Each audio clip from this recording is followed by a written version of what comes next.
ஃபாரெக்ஸில் profit பண்ணிட்டேன், ஆனால் அதை எப்படி வித்ட்ரா பண்ணுறதுன்னு தெரியலையா? ஸோ நிறைய பேர் என்கிட்ட கேட்குற கேள்வி இதுதான்.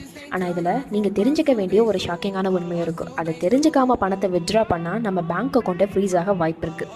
ஸோ இந்தியாவில் ஆர்பிஐ ரூல்ஸ் படி அங்கீகாரப்பட்ட எக்ஸ்சேஞ்ச் NSE BSE மூலமாக மட்டும்தான் கரன்சி ட்ரேடிங் பண்ண முடியும். ஸோ அதுவும் INR சம்மந்தப்பட்ட ஜோடிகள் USD INR JPY INR தான் பண்ணணும்.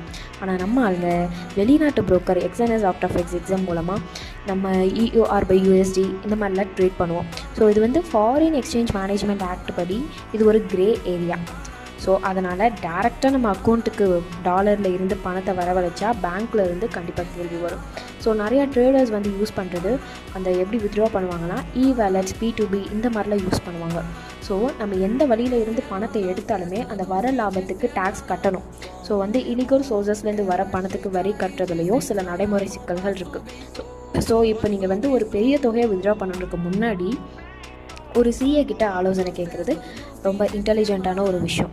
ஸோ அப்போ ஃபாரெக்ஸ் ட்ரேடிங்கில் லாபம் பண்ணுறதை விட அதை பாதுகாப்பாக வீட்டுக்கு கொண்டு வரது தான் இதில் இருக்கிற மிகப்பெரிய சவாலே.